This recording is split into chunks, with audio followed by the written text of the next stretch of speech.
Now the future of India lies in your hands.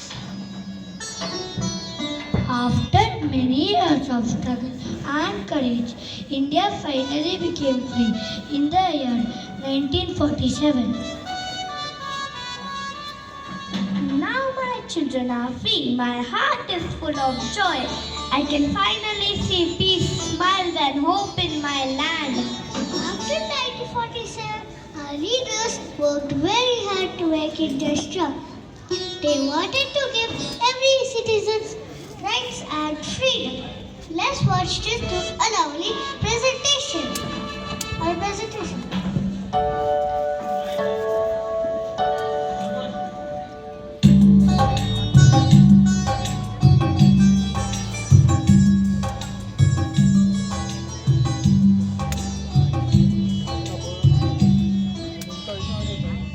భారతదేశానికి పరాయి పాలన నుండి స్వాతంత్రం లభించింది. ప్రజలు సంబురాలు చేసుకుంటున్నారు. శతాబ్దాల బానిసత్వ చీకటి తొలగిపోయి స్వేచ్ఛ వెలుగు ప్రజల హృదయాలు వెలిసింది. ప్రజలందరూ ఆనందంగా మిఠాయిలు పంచుకుంటూ వస్తున్నారు.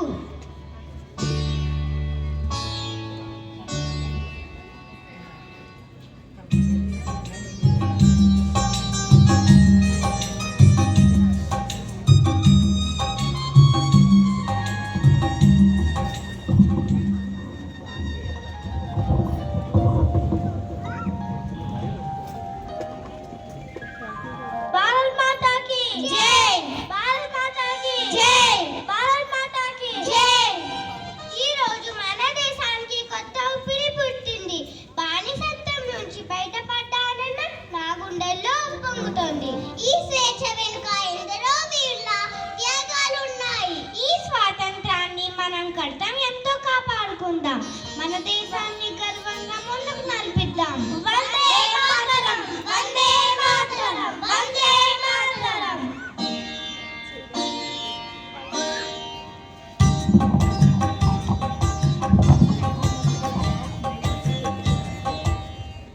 ఆ తర్వాత గాంధీ గారు, నెహ్రూ గారు, సర్దార్ వల్లభాయ్ పటేల్ గారు, దుర్గాబాయ్ దేశ్ముఖ్ గారు, మిగతా కార్యకర్తలు సమావేశమయ్యారు.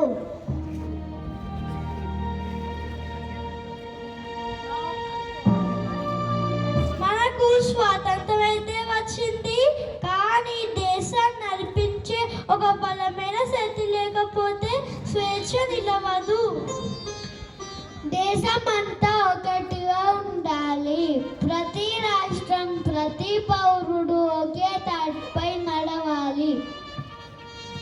నిజమైన నెహ్రూ గారు ప్రజల హక్కులు, కర్తవ్యాలు స్పష్టంగా ఉండాలి. అందరికీ ఒకేలా న్యాయం జరిగేలా ఒక ముసాయిదా అవసరం. అవును పటేల్ గారు, దేశాన్ని కలిపే శక్తి ఈ ముసాయిదాలో ఉండాలి. అప్పుడే అది ప్రజాస్వామ్యానికి మార్గదర్శకం అవుతుంది. దుర్గాబాయ్ దేశ్ముఖ్ గారు కాల్స్యం వద్దు, దేశ భవిష్యత్తు కోసం రాజ్యాంగ ముసాయిదా రచన కమిటీని ఇప్పుడే తయారు చేద్దాం. పదండి.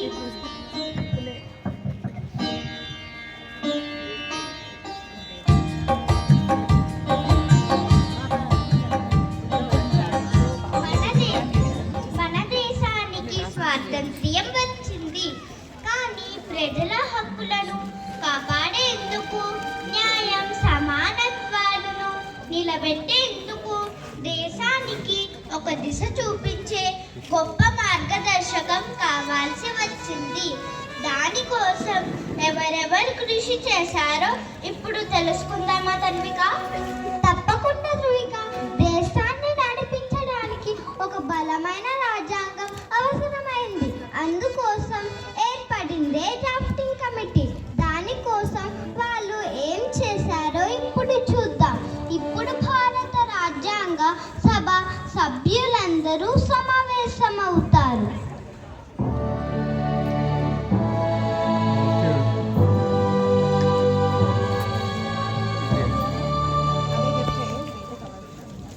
సభ్యులారా, ఈ సభ అధ్యక్షుడిగా మీ అందరినీ ఒక విషయం కోరుతున్నాను.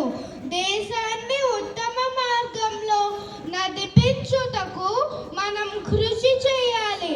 మన అభిప్రాయాలు వేరువేరైనా లక్ష్యం మాత్రం ఒక్కటే, దేశానికి ఉత్తమ రాజ్యాంగం ఇవ్వడం.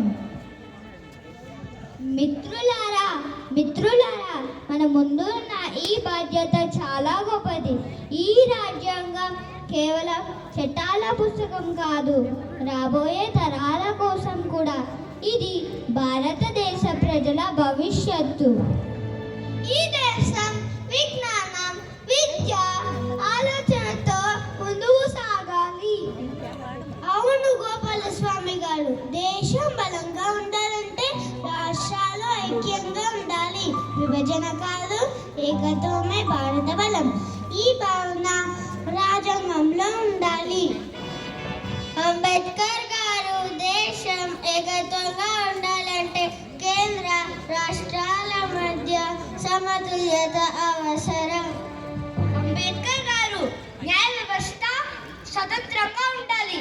ప్రజలకు న్యాయం అందడమే రాజ్యాంగ లక్ష్యం. న్యాయ వ్యవస్థ గురించి ప్రత్యేకంగా ఆలోచించాలి. అవును, చట్టం ముందు అందరూ సమానమే అనే భావన రాజ్యాంగంలో స్పష్టంగా ఉండాలి. అంబేద్కర్ గారు, నాకు ఒక విషయం చాలా ముఖ్యంగా అనిపిస్తుంది. ప్రతి భారతీయుడికి మౌలిక హక్కులు ఉండాలి. మాట్లాడే స్వేచ్ఛ, చదువుకునే హక్కు, సమానత్వం. ఇలా మౌలిక హక్కులు లేకపోతే స్వాతంత్రం అర్థం లేనిది. ప్రజల గౌరవమే మన రాజ్యాంగ గుండె. భారతదేశం అనేది ఒకే మతం కాదు, ఒకే భాష కాదు. మన రాజ్యాంగం అన్ని మతాలు, భాషలు, వర్గాలను సమానంగా చూడాలి. భారతదేశం అంటే భిన్నత్వంలో ఏకత్వం. అందుకే మన రాజ్యాంగం లౌకికంగా ఉండాలి. రాజ్యాంగం లౌకికంగా లేకపోతే ప్రజాస్వామ్యం ప్రమాదంలో పడుతుంది.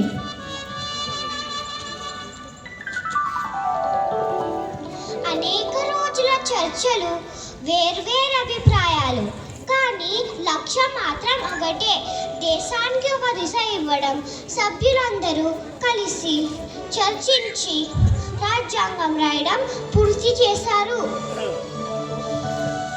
రాజేంద్ర ప్రసాద్ గారు, మీ నాయకత్వం లేకపోతే ఈ సభను సమన్వయంతో నడపడం చాలా కష్టమయ్యేది.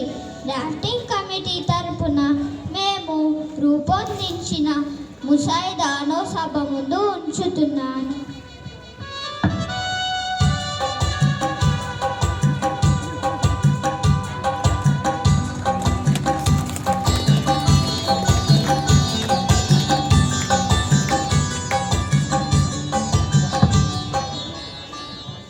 సభ్యులారా, ఈ రాజ్యాంగం ఒక వ్యక్తి కృషి కాదు. ఇది 252 మంది ప్రతినిధుల సామూహిక తపస్సు. భారతదేశ చరిత్రలో సువర్ణ అక్షరాలతో లిఖించబడే రోజు. ఈ సభ ప్రజల స్వరాన్ని విని, భవిష్యత్తును దృష్టిలో పెట్టుకొని ఈ రాజ్యాంగాన్ని ఆమోదిస్తోంది. మీ అందరి సంతకాలతో ఆమోదించండి.